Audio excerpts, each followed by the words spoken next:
Hey, I'm Decathlon Gamer, and welcome back to PCM22. It's Dragons, episode 52. We are nearing the end as PCM23 is about to come out. I've already conducted the poll, and the winner is quite clear. You can still hop on over there. There is still a chance that it can change, but with a pretty clear favorite, it looks like we are headed to PCM 23 Lions next. I think it should be pretty obvious which one that is referring to. But for that, here, we're going to be wrapping this series up as soon as we reach the end of the season. We'll have gotten through 8 seasons. We've already seen significant developments in the database. Yes, it's taken 8 seasons for that to happen, but we've made World Tour. Things are going really well here, and I'm highly encouraged because we can easily see an extra 70 to 80 episodes on top of what we've done for this particular series as we go through our first hills area and set ourselves up now with 12k to go. It's time to set up our sprint train and see if we can get something going here at the Giro. We are not up to the level of those around us, especially when you start adding in the bonuses that they have. It's going to be a difficult ask. It's made even more difficult by our best sprinter continually not getting positive race day conditions. Right now, he's not on his fitness peak, so he's only expected, as we're at the midpoint of the Giro, he's only expected to have daily plus twos. But of each of the stages that we have picked up on, he's had -2 and -3 draws each of those days, making it that much harder, which means we've been having to aim for Dai, who had at least a good race day condition before. Now this time with just a +2. I think he had a +3 last time, which was a +1 on his expected. They both are expecting +2s right now, neither one on their fitness peaks. Some of their teammates are, but they haven't started theirs. Now Patel, as a lead out guy, is looking good. 79 for him, 77 on the flat, to at least have good lead out. Last time we tried to use the strong lead out to help us to tag team the sprint, and to an extent that looks a little more how real life is. At the pace we play those last few kilometers, you're going teammate by teammate, breaking them down as they push, and then full sprint at the end for the sprinter and maybe their lead out man. In game, it doesn't quite translate like that, and you can see just how quickly it tired out Schechter when we tried that. So we are going to have to try to go later, but the problem with that is he's already got 6-7 guys better than him in the sprint without bonuses. Now they're going to have even more bonuses as he doesn't have anything to neutralize those bonuses and put them on equal footing. So I'm not liking our odds. Not liking our odds here, but we'll give it a shot. 11k. We are going to get organized and go. Dai has an 82-80, where Schechter has an 80-81. So once again, we're going to be riding for Dai instead of Schechter.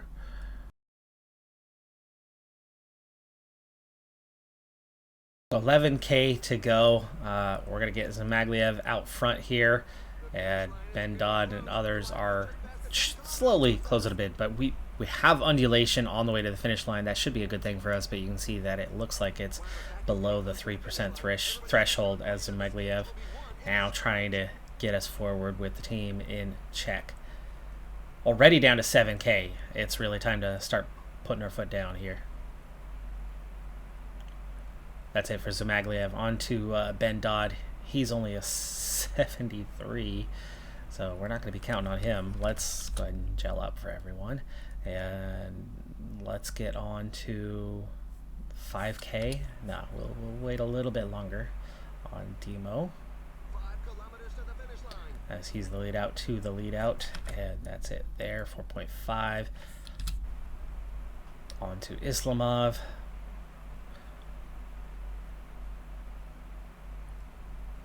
Full gas for Demo.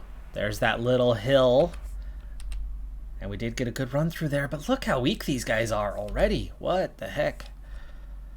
That little hill, that wasn't even a proper hill. We're down to 3k. Chu's gonna have to just keep pushing on without the sprint.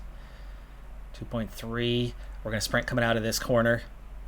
Chu gets the foot down.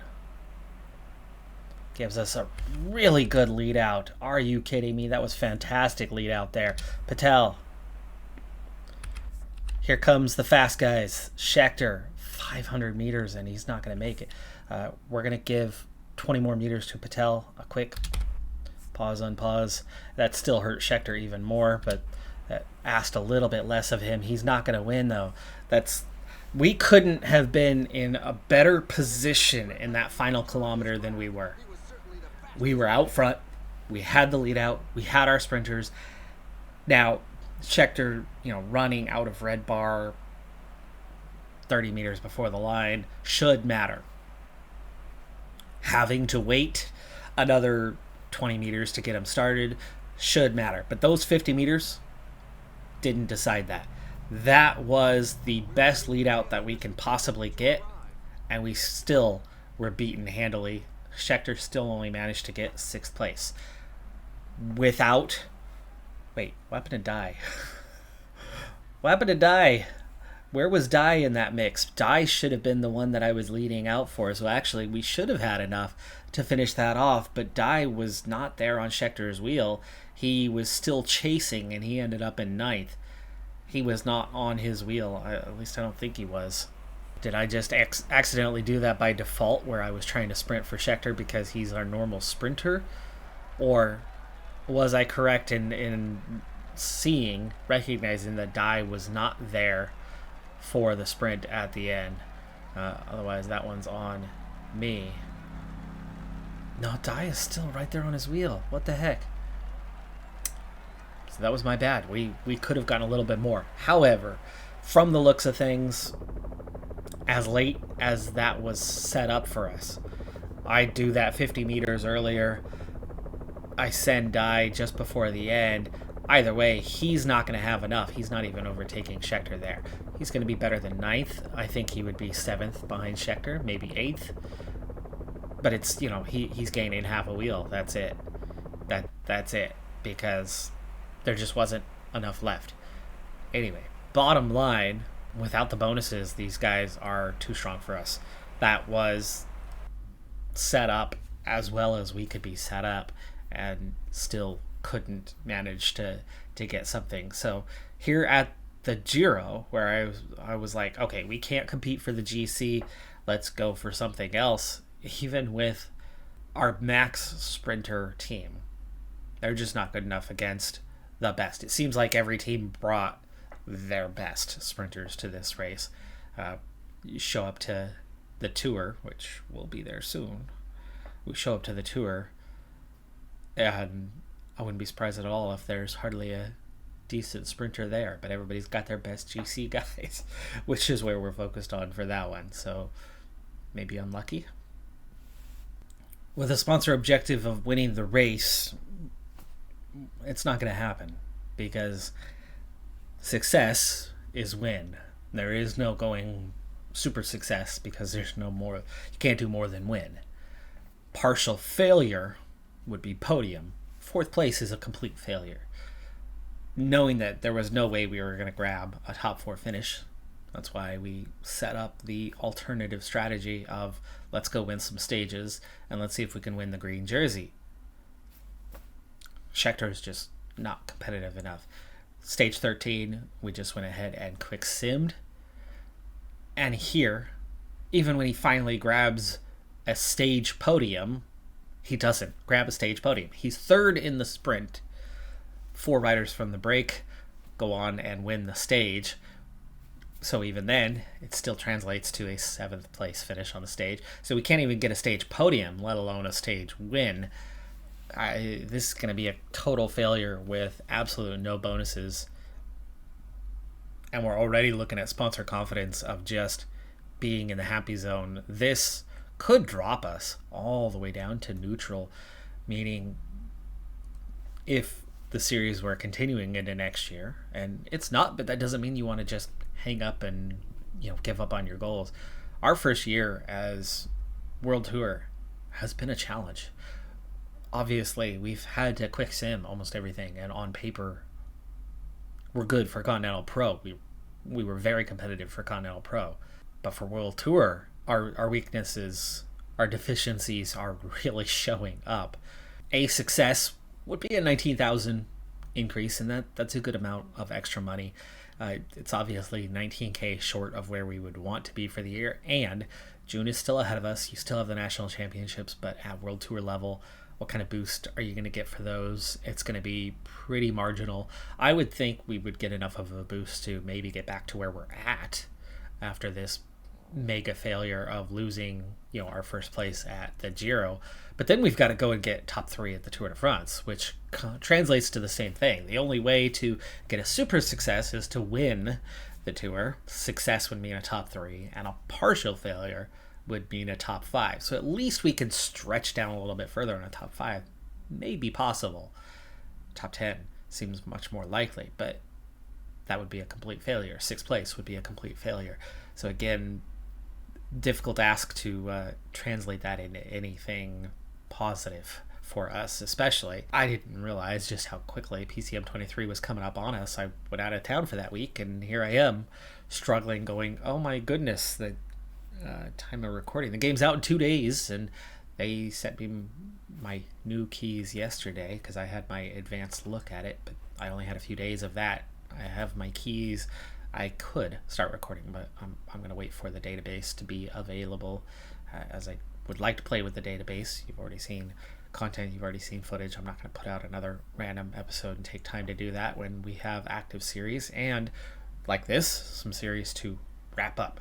So it will be coming, but we're not going to rush to get that. But anyway, I think we're only going to find success. That's my guess, and that's a little bit alarming. It's been a difficult first season in World Tour. The only good news is it looks like we're at least stabilizing for World Tour next year. But remember, we barely qualified. Where we barely qualified on paper, we're clearly on paper barely good enough to be there. And yeah, it's new territory for me to find a team struggling like this and not putting it together and not getting, well, oh gosh, we still have a couple others. We have the Dauphiné stage win. We have a top 3 at Tour de France. This is going to be a difficult final 4 objectives. You could really see our results already are not looking good. The registered riders is fine. The overall squad eval is not good. We've barely pulled anything. We're not pulling any wins that are noteworthy. This part's good. The registered riders we're keeping up with, but they like Scheckter. But we have nothing from Qatar. Yeah, wow. Rough days. Good news, folks. Stage 17, Scheckter finally on his fitness peak, so +4 to his expected. And that on paper was enough of a boost, on paper anyway, to put him top of the charts. Bonuses. Those bonuses are so important, so key, as Scheckter picks up a stage win. That is a huge win for us. That's a huge plus. I don't know how many pluses it'll be. Let's find out. To offset at least a little bit, soon to be negative, because there's only 4 more stages to go. By the way, in the general right now, Pogačar with a healthy lead, 3.5 minutes ahead of Bailey Little, McNulty, Rodriguez, Vervlossum, Gegenhardt, Uman, Bernal only in 8th place, and then Weiss, and from our other series, Lenny Martinez rounding out the top 10. That was a big one, folks. It's a triple plus. In terms of how many pluses we only had 6 on the season, so we just added 50% value. And I don't know if those pluses are weighted identically. Is 3 pluses worth 3 individual pluses? Is it worth 1 plus and 2 pluses? Or are 3 pluses weighted significantly higher? No idea. But what I do know is that, at least for the time being, our sponsor confidence has gone from exactly halfway down the success train to maximum. Just like that. 100%. They loved that result. But we have 4 potentially really bad results still coming up that can drop us down. But that win was huge. I was becoming a little distraught. I was not liking where we stood in the grand scheme of things, and that one stage win from Scheckter has, just like that, flipped things in a positive for the season. Let's keep going though, because I was planning on maybe 1 to 2 more episodes to be done with the entire series, and it's still May. There's going to be a lot of quick sims to see what happens in this final year. Dye never hit his fitness peak, but Scheckter being on his was enough to claim the last 2 sprint stages of this race, including the final stage, stage 21. And so Scheckter, 2 victories for us. That's pretty huge. I don't know if that's going to show up as an additional plus. If it does, we've definitely offset any negatives that we're going to be seeing here, and then some. I think we would be holding that 100% evaluation. I suppose we'll need to find out. But in the meantime, Pogacar hangs on to the win, though it drops from a near 4-minute advantage to half of that. Rodriguez on the podium. Bernal up a spot. Martinez stays 10th. Points classification, Scheckter jumps to 3rd over the last couple sprint stages, but it wasn't to be, as he comes up about 45 points short. Bailey Little wins the KOM and the under 25s. And the team classification, that is where we are on paper compared to everybody else. But of course, we did bring a sprint team. We didn't bring a mountain team. We only brought 3 kind of climbers.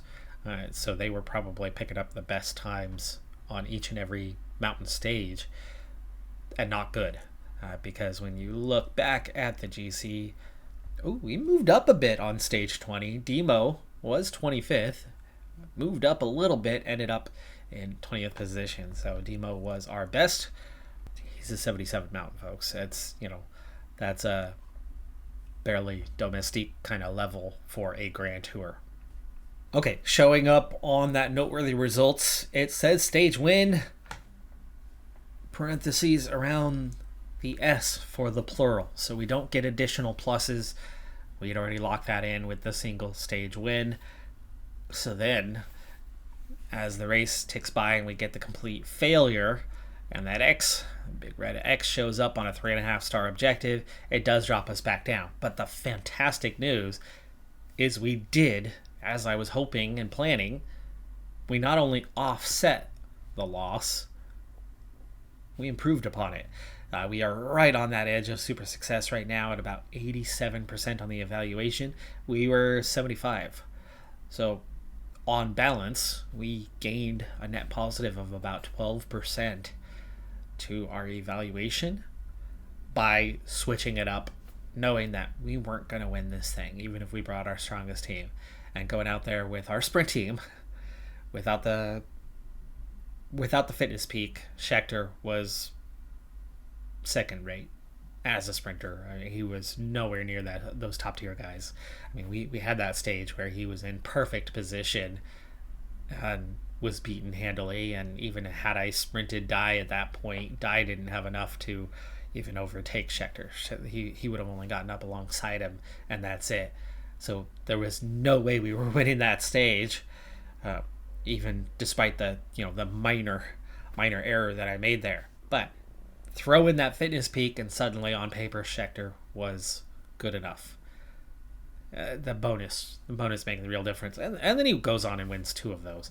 But our job is not done, because we're at 87% evaluation. I don't just want to get super success. I don't want to just get 85%. I want to get that 100. That's what I'm always aiming for. That's what I'm always striving for. That's a successful season.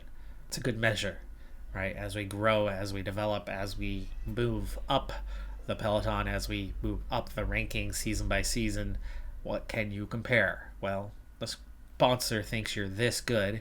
You come out and you crush it, get 100%. I think that's like Formula One, right? You might have the 4th best team, but what's your real metric? What are you really compared to? The guy who's in the exact same car as you are, your teammate. If you're beating your teammate, you're doing well. If your teammate's crushing you, you might be losing your seat. And when it's competitive, when it's balanced, either they're both losing their seat or they're both doing well. Are they getting the most out of the car, right? That becomes a tougher question to answer at that point. But when one guy, takes 19 out of 20 polls, or sorry, 19 out of 20 qualifying results in the head to head, and, in the race head to head wins 16 out of 20 races, which of course right now they have more than that, but we've had some recent years where you've had rainouts or COVID cancellations, so just throwing around number out there, but that's a good metric, right? That head to head with your teammate, because they're in the exact same machinery. We don't have the exact same as the other teams, and every season has been different. The one constant is the sponsor objective. So nailing that one is always important for me. Always important. That got us a little closer. Now, on to, the Dauphiné, Tour de Suisse, National Championships. Oh, so much still to do. How am I supposed to do this in one episode? And I'm rambling on. Let's go forward a little bit.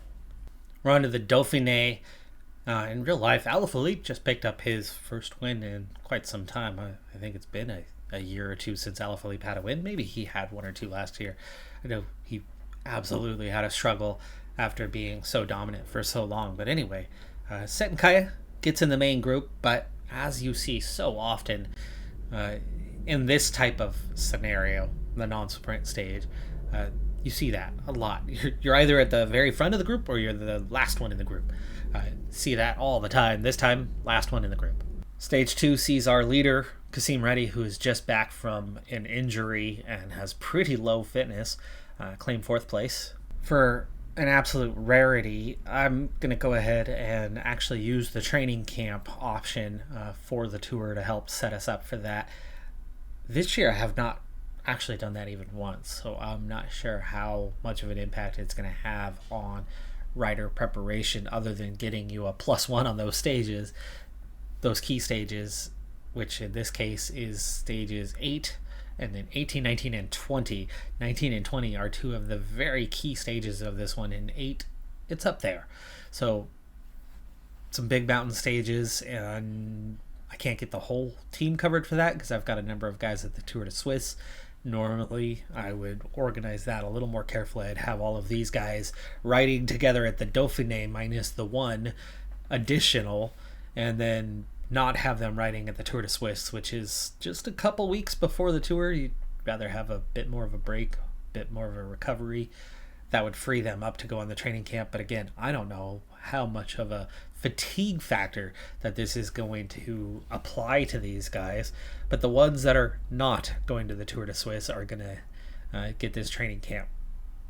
Squeeze in a second one just for Reddy and Lieberman, and that is covering the individual sprints, the individual time trial, as those are our two guys that are going to be best placed.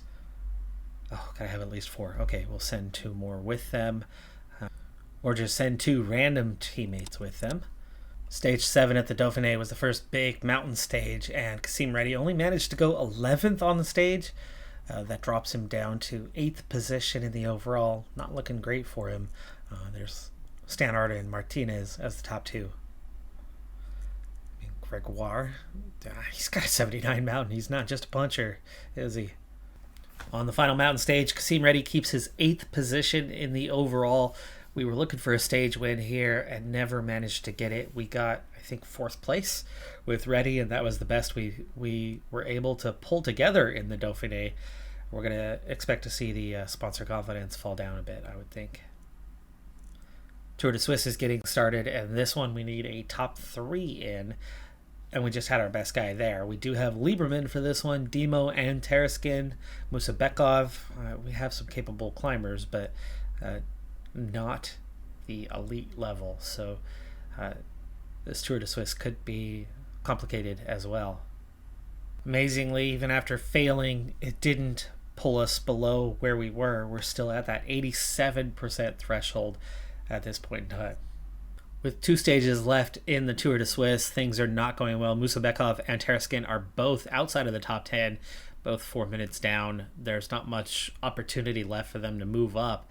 We're supposed to finish top 3 here. There's no way we're going to crack the top 5 this far down, so it's looking like we are going to fail another objective, and this will almost certainly put us down into the green with work to do and only one objective remaining on the year. But We have that combination of national championships coming from World Tour level, though the bonuses are so minor, and then Tour de France, and that's going to be a hard one to crack the top 3 or even top 5 in. So not looking great for that 100% at the moment, but that stage win that we managed to grab at the Giro right now is very much a lifeline for us.